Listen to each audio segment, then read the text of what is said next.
Salut les crypto-investisseurs, ici Lionel Tabonne, investisseur et entrepreneur libre. Je vous souhaite la bienvenue dans cette nouvelle crypto vidéo. Nous sommes aujourd'hui le vendredi 24 décembre 2021. Je vais faire la mise à jour du marché des crypto-monnaies. Mais avant de rentrer dans le vif du sujet, comme d'habitude, je vous invite à me mettre un petit pouce bleu pour récompenser mon travail quotidien. Si ce n'est pas déjà fait, je vous invite à vous abonner à cette chaîne en cliquant sur la cloche pour recevoir une notification dès que je publierai une nouvelle vidéo sur la chaîne. Et puis si ce n'est pas le cas, si vous êtes un parfait débutant ou une parfaite débutante dans le monde des cryptos, je vous invite à télécharger librement et gratuitement mon e-book Vos premiers pas dans le monde des cryptos.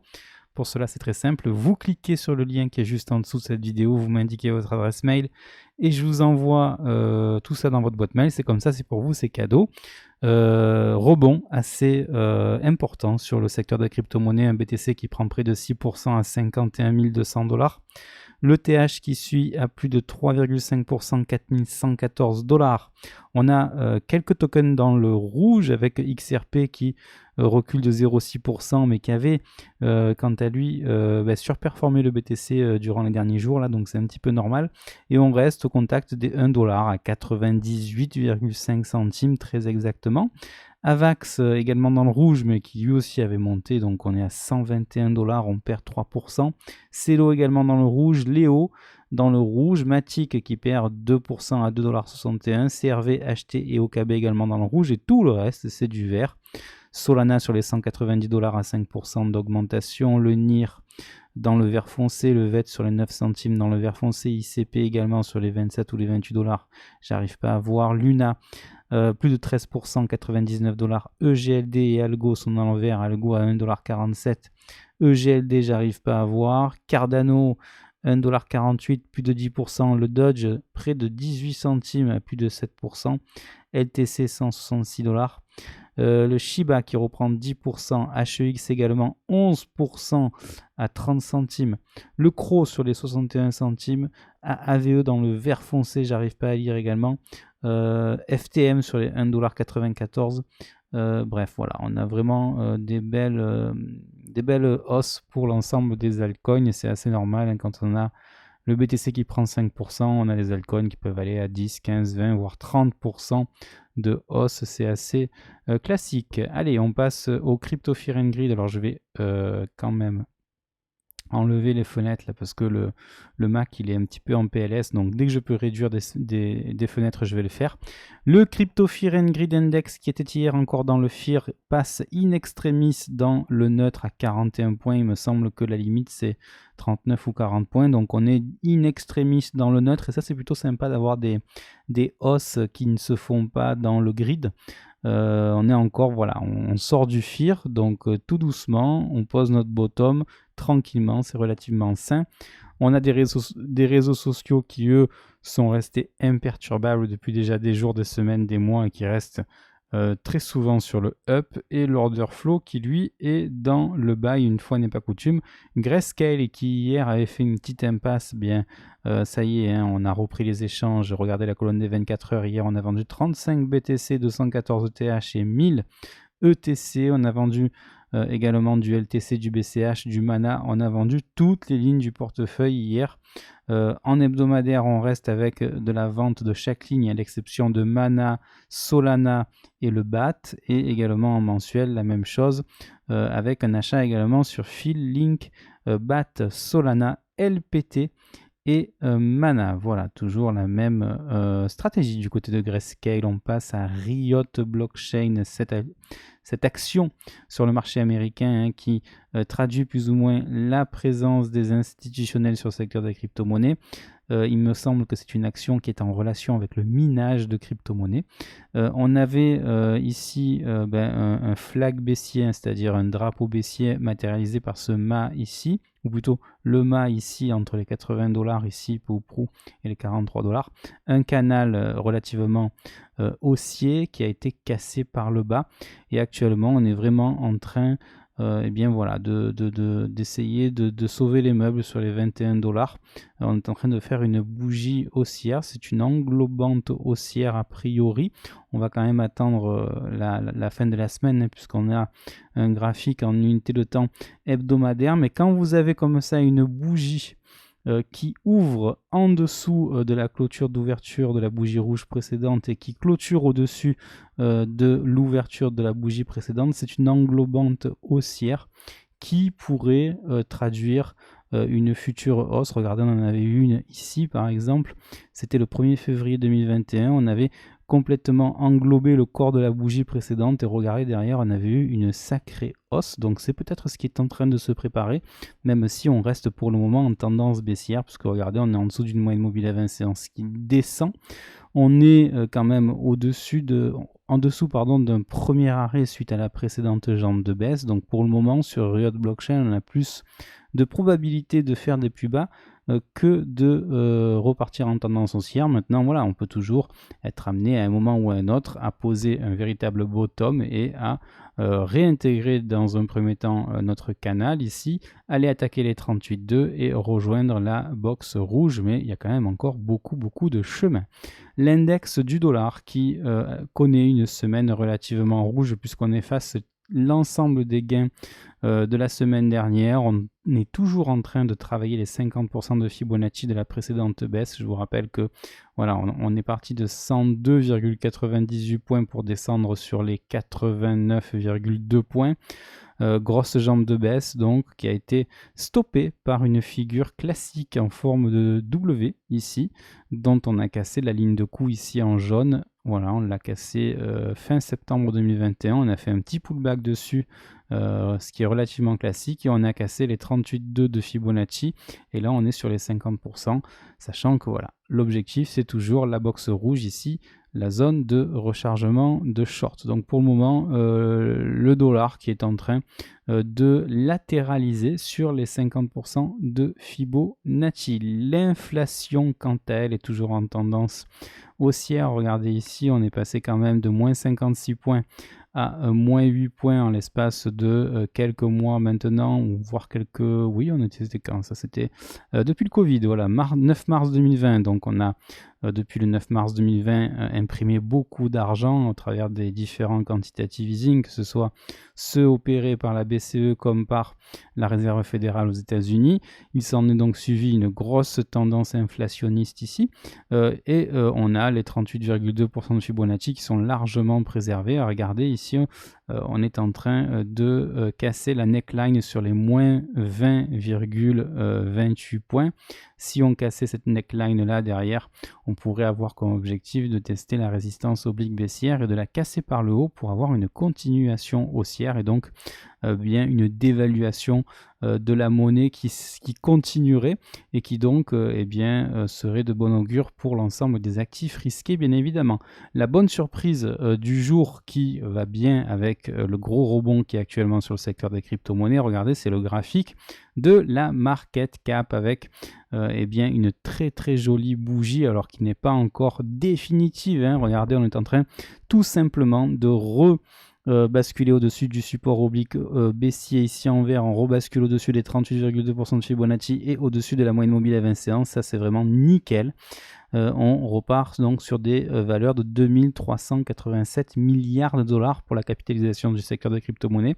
Et si on venait à bien clôturer cette bougie hebdomadaire au-dessus de ces trois niveaux dont je viens de vous parler, on aurait vraisemblablement le fait que on est en train de marquer un troisième creux plus haut que les deux précédents, ce qui veut vraisemblablement dire qu'on va retourner voir les 3000 milliards de dollars.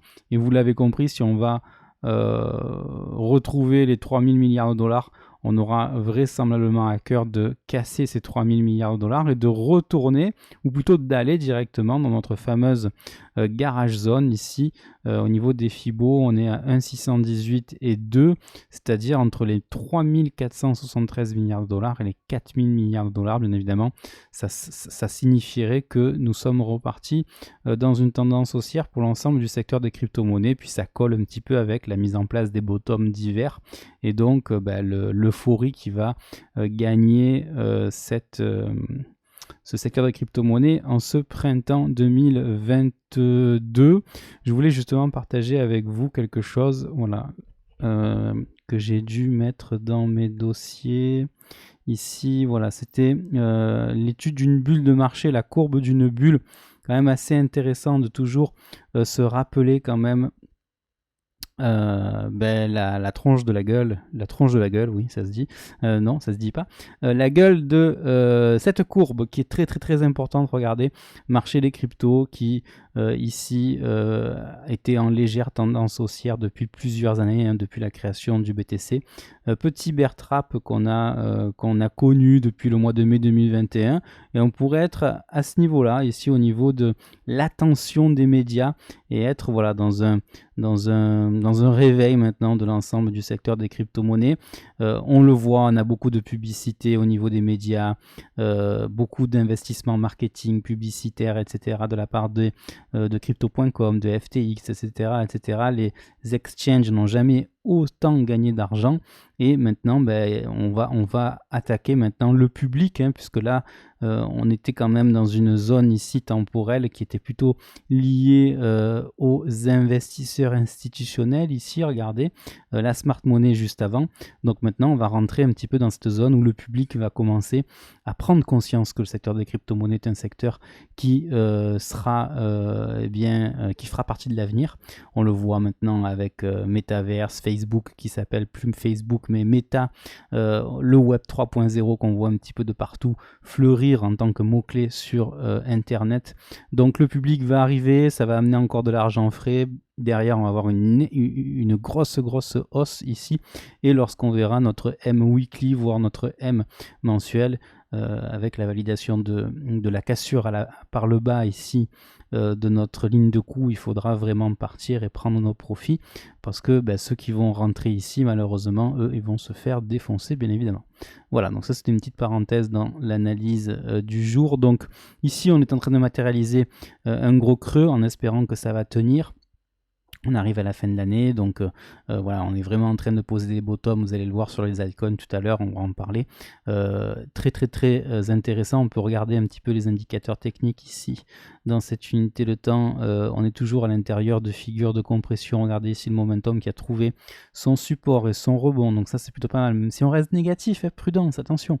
Le RSI également dans une figure de compression. Il y a beaucoup de boulot, hein. Regardez, on a juste créé le rebond ici, donc on est au-dessus de ce support, très bien. Maintenant il faut tester tour à tour première résistance oblique baissière et la seconde.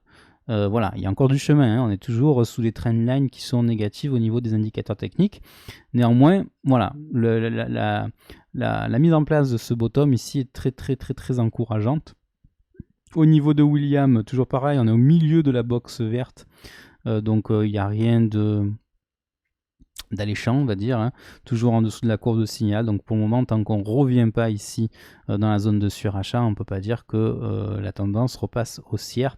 Il faut déjà repasser au-dessus de la moyenne mobile à 20 séances d'ici dimanche soir 20h heure américaine, et après on en reparlera. Donc pour le moment, attention, nous sommes toujours dans un rebond technique qui pourrait être la conséquence, on va dire, de l'afflux massif de pognon ici au travers de la précédente courbe, mais également aussi au niveau de l'order flow. D'accord, on verra ça tout à l'heure.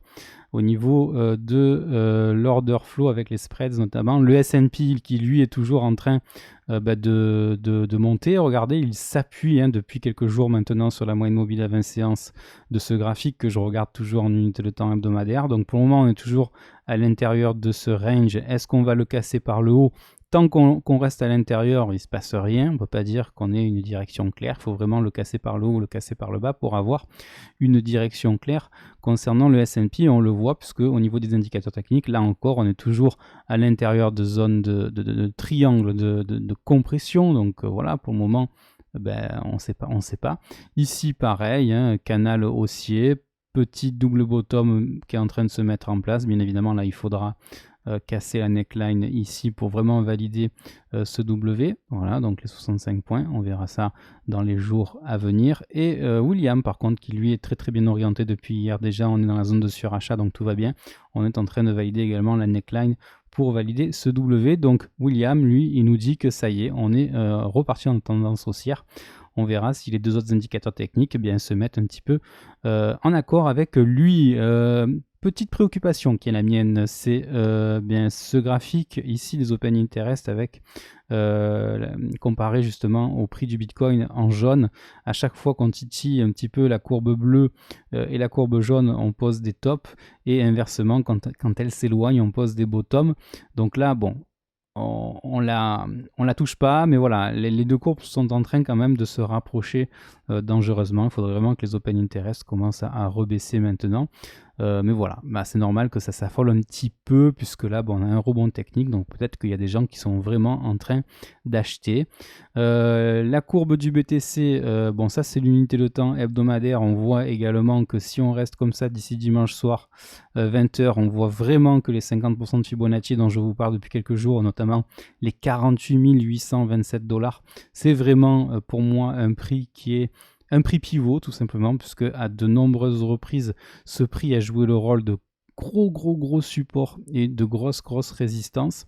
Avant le mini crack du mois de mai, rappelez-vous, c'était quand même une valeur qui a été cassée par le haut, et tant qu'on restait au-dessus, on était sur les plus hauts, et puis après, une fois qu'on l'a cassé au mois de mai, derrière, c'est devenu une résistance. Une fois qu'on l'a eu recassé par le haut, derrière, bien, c'est tendance haussière, bien évidemment. Donc, très important, ce 50% de Fibonacci. Du coup, on est venu retester avec cette mèche basse il y a 3 semaines la zone de rechargement à l'achat entre les 37 000 et les 44 000. Donc, peut-être qu'on n'y retournera plus du coup. On est venu retester également l'ancienne résistance oblique de la grosse figure de compression ici, pour la retester comme étant un support. Donc ça, c'est vraiment très sain également. Voilà, on est venu faire du business ici dans ce creux dans la value, donc ça c'est plutôt sympa également.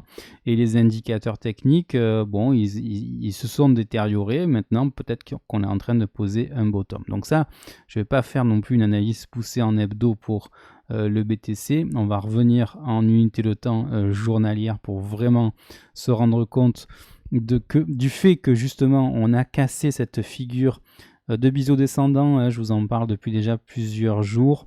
Les biseaux descendants, ça a 8 chances sur 10 en règle générale de se casser par le haut.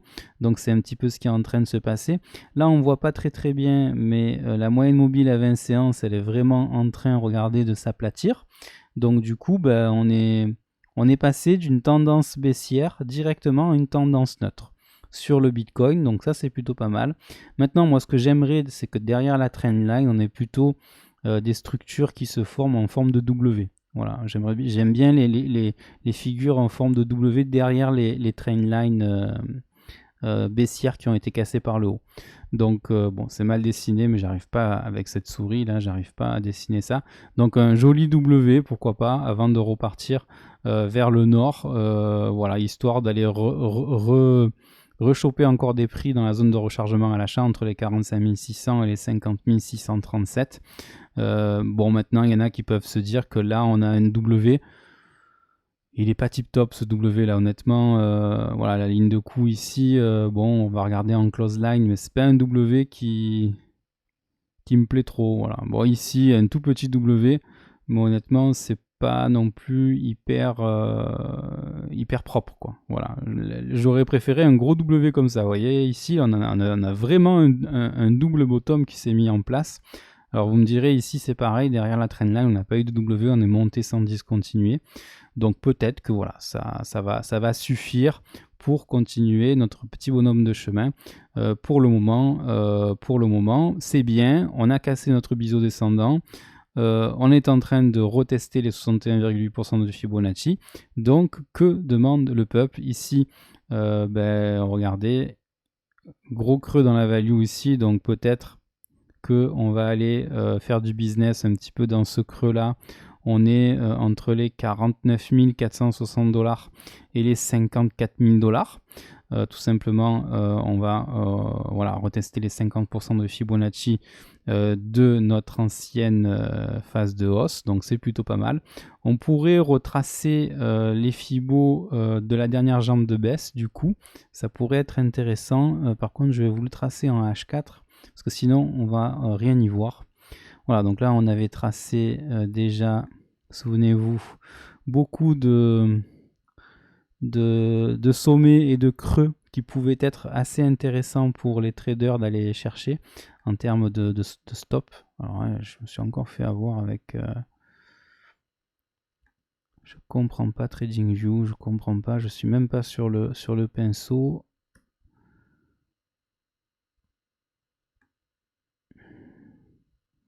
Voilà, donc je reviens bien sur la croix ici. Non, il veut pas, il veut pas. Alors on va se remettre en daily pour voir si... Voilà, non, il veut pas. Donc TradingView est assez casse-pied. Bon, mais on verra ça demain. On va regarder l'order flow si vous le voulez bien. Alors non, j'aurais aimé quand même regarder les indicateurs techniques en journalier. Voilà. Alors les indicateurs techniques, très bien ce qui s'est passé sur le momentum. Regardez, on a cassé donc cette résistance oblique baissière à la hausse. On l'a cassé assez... on l'a cassé de fort belle manière, hein. C'est pas une fausse cassure. Donc là on l'a vraiment explosé. Voilà, on est sur les 30 points ici sur l'indicateur, donc ça c'est plutôt pas mal. Au niveau du RSI, qu'est-ce qui s'est passé au niveau du RSI?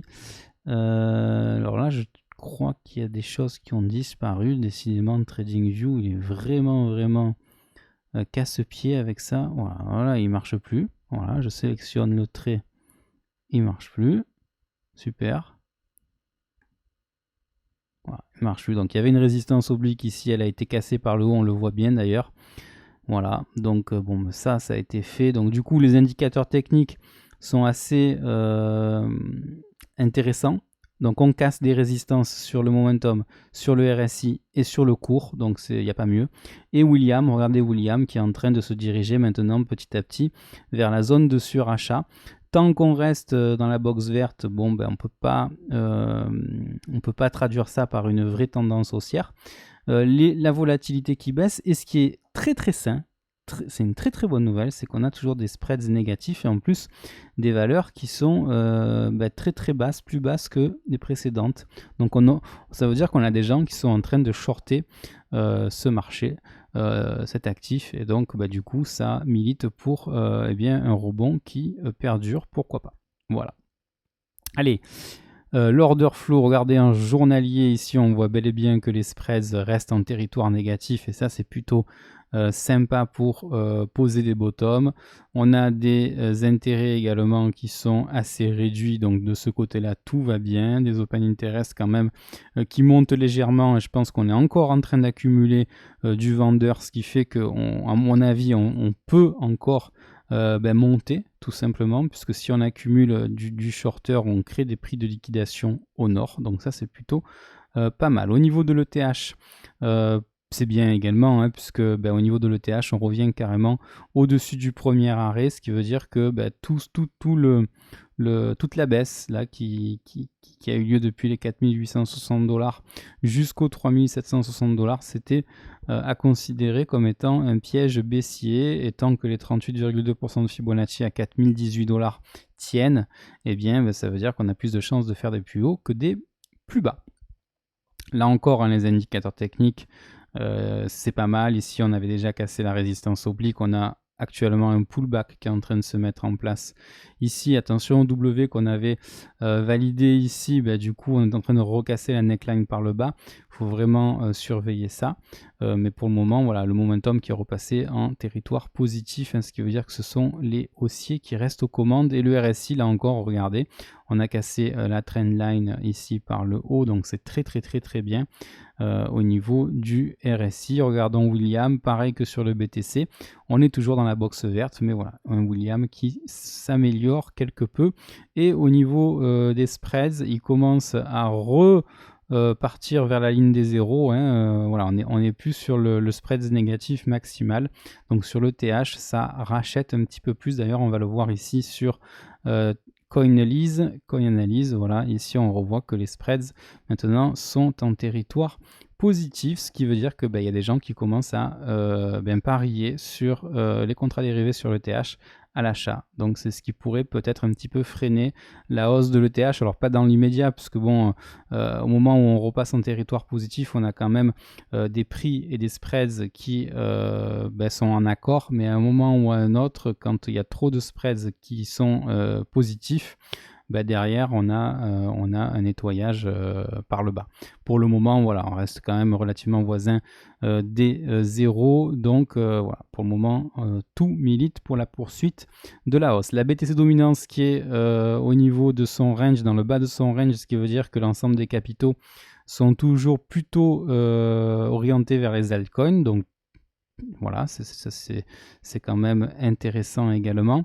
On va finir avec les 4 altcoins que je partage avec vous depuis déjà pas mal de temps. Regardez le BAT qui maintenant reprend un petit peu du poil de la bête au-dessus de la moyenne mobile à 20 séances qui monte à 1,32 $. Pour moi, le BAT, voilà, on a fait, comme je vous disais hier, une espèce de wake-off check là, de ce gros W. Voilà, ça c'était le gros W dont on a fait le wake-off check. Je ne sais pas s'il me le prend ou pas.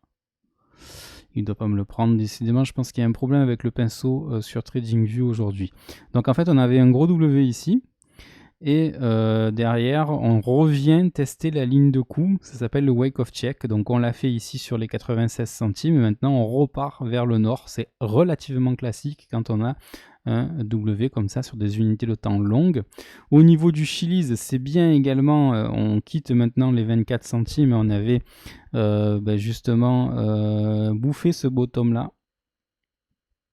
Alors ça y est, là le pinceau marche maintenant au niveau de TradingView. Voilà, on avait bouffé ce bottom là, mais voilà, je vous disais que tant que voilà, ces bottoms ici, les premiers bottoms là sur les 16 centimes n'étaient pas bouffés, c'était moindre mal. Donc effectivement, on a bouffé les 23 centimes à quelques pouillèmes de centimes près, mais derrière maintenant on rebondit très très bien ici et je pense qu'on est en train de poser un nouveau creux là ici au niveau de Chili's. Pareil pour RSR, regardez, mèche basse sur les 2,69 et on les a même pas bouffés, hein, les 2,69 là pour le deuxième bottom. Donc ça se joue sur l'épaisseur du trait, regardez, mais la ligne jaune, elle n'a pas été touchée. Donc le deuxième creux de RSR n'a pas été touché, c'est très très très encourageant pour la suite, puisque voilà, maintenant c'est le gros W là qu'il faut valider ici. Donc soit la mèche haute, donc je vais vous la matérialiser ici. Voilà, rayon horizontal, soit cette mèche haute là pour valider le gros W, soit le corps de chandelle qui est là. Hein, voilà, oui, d'accord. Est-ce qu'il va me le prendre le corps de chandelle? Voilà, il me prend le corps de chandelle, voilà, à 5 centimes et à 6 centimes. Donc maintenant, ça va être l'objectif. Donc là, pour le moment, on peut dire que au niveau de RSR, on est dans un range entre les 2,7 centimes et les 5 centimes. Donc là, pour moi, c'est des bonnes zones d'achat déjà. Hein. Alors, je chercherai quand même à avoir des structures en journalier, des petits W.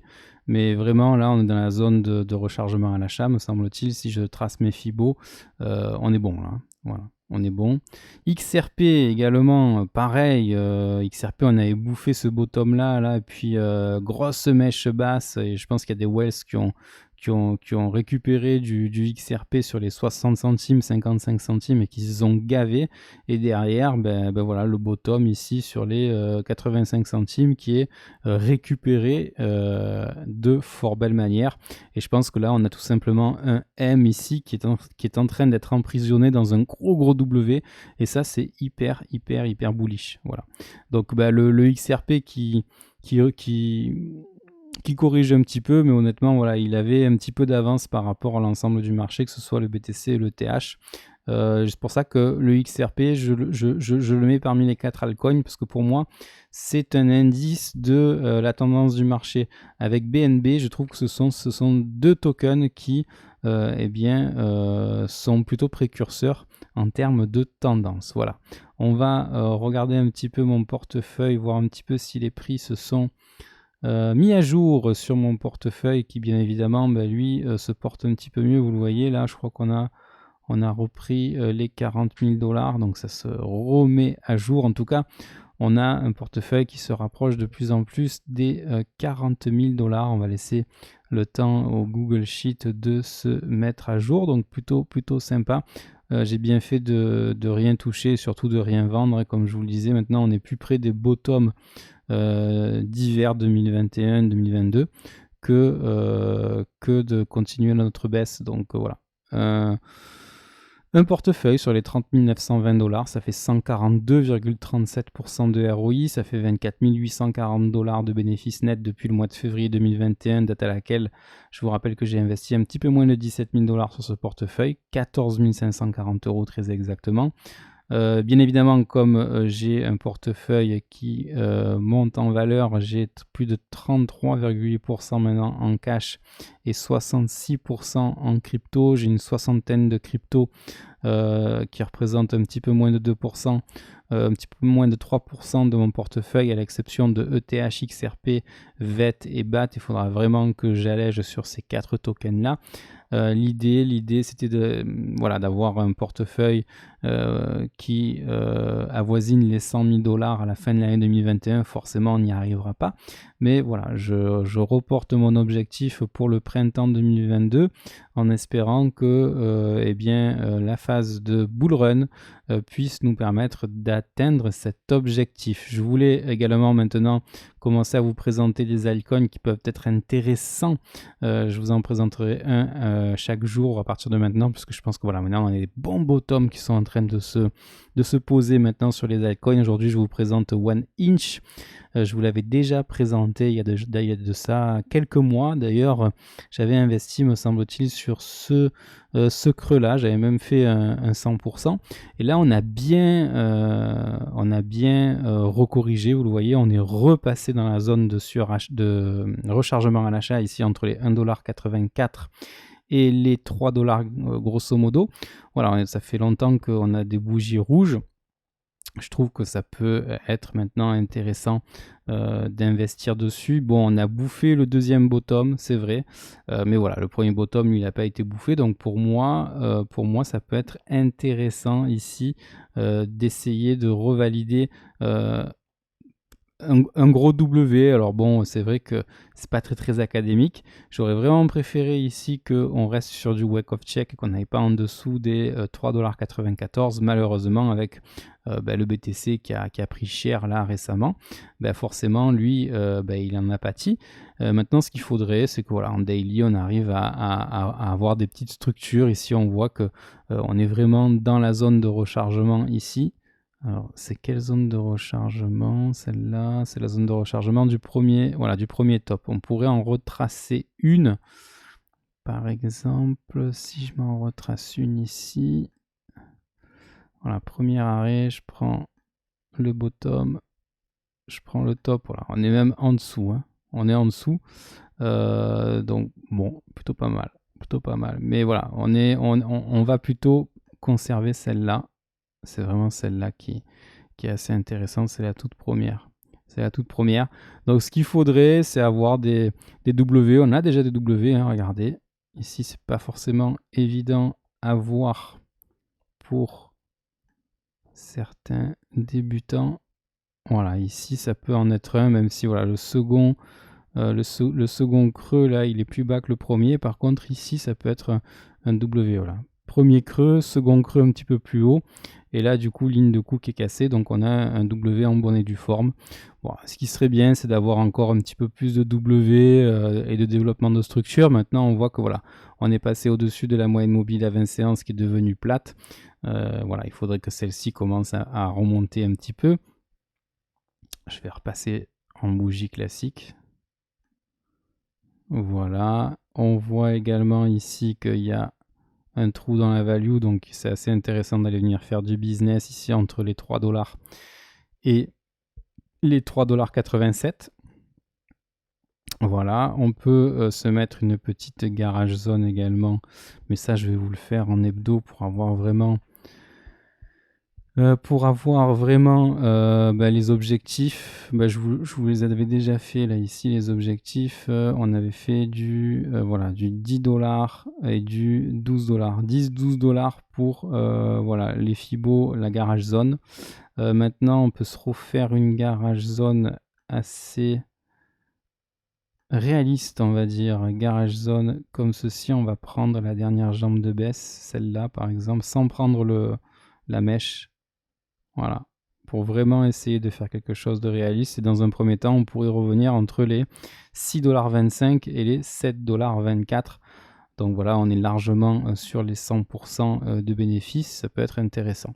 Chose assez intéressante également sur One Inch, c'est qu'on a des investisseurs individuels et également des fonds de gestion, notamment Binance Labs, ça c'est du lourd, Blockchain Capital, FTX, Dragonfly Capital, Fabric Ventures, Galaxy Digital, Iconium, Gumi Crypto, alors il y a des fonds que je connais pas, hein. Pantera Capital qui est assez connu également. Bref, il y a quand même une dizaine de fonds qui est positionné dessus, donc ça veut sûrement dire que ce token, derrière, il y a un projet qui doit être assez intéressant d'un point de vue fondamental. Donc si vous investissez dessus, sachez qu'il y a beaucoup de whales, de baleines, qui sont vraiment, à mon avis, en train de regarder, de défendre ici cette grosse zone de prix, on le voit, hein. On le voit ici à chaque fois qu'on est revenu titiller un petit peu les 1,60 $. Derrière, on a des gros achats. Regardez ici la mèche, ici on est venu chercher les 2 $. Donc pour moi, on est vraiment sur des localisations qui sont vraiment très intéressantes. Après, au niveau de la structure, on a un simple rebond technique au niveau de l'hebdo. Moi, ce que j'attends dans l'hebdo, c'est quand même d'avoir des développements qui sont un petit peu plus comme ça, par exemple. Voilà, avec des W. Voilà, et ici la ligne de coup. Voilà, et là, let's go, on part maintenant vers le nord. Voilà. Donc, à voir un petit peu, essayons de patienter encore un peu. L'hiver sera long jusqu'au mois c'est quand l'hiver? Jusqu'au mois de mars, voilà. Donc, il y a des bottoms qui vont se poser sur l'ensemble des altcoins. Il y a vraiment de l'argent à faire, à mon avis. On termine cette vidéo comme d'habitude. Je suis à 36 minutes, je suis bavard, hein, désolé. Qu'est-ce qu'on avait fait hier? On s'était arrêté sur la cryptobanque suisse SEBA qui souhaitait utiliser ARC, la plateforme DeFi pour les institutionnels d'AVE. On passe au NFT, le prix des NFT Bold App qui passe devant celui des CryptoPunks, pardon. Crypto.com, encore lui, qui s'offre une publicité, encore une nouvelle publicité pendant le Super Bowl, rien que ça. Donc là, ça montre quand même que par rapport à la courbe que je vous ai montrée en début de vidéo, on est vraiment sur le média attention. C'est-à-dire que voilà, maintenant on est dans le marketing, la publicité pour attirer le public sur le secteur des crypto-monnaies, puisque je pense que voilà, maintenant la smart money, elle a récupéré du Bitcoin à 40 000 $. On est en train de créer des bottoms sur les altcoins, donc la smart money a déjà rechargé. Donc maintenant, qu'est-ce qu'il faut? Il faut de l'argent frais, donc il faut des nouveaux clients qui investissent dans le secteur des crypto-monnaies pour faire pumper tout ça, tout simplement. Allez, plus de 50 pays qui ont placé des limites à la circulation de crypto-monnaies selon un rapport, donc ça c'est plutôt négatif, hein, puisque, alors c'est à la fois négatif et positif. C'est positif parce que derrière, ça amène de la régulation et donc quelque part c'est de l'acceptation de la crypto-monnaie, mais disons que ça va plus être aussi dérégulé que cela ne l'est au jour d'aujourd'hui. Voilà.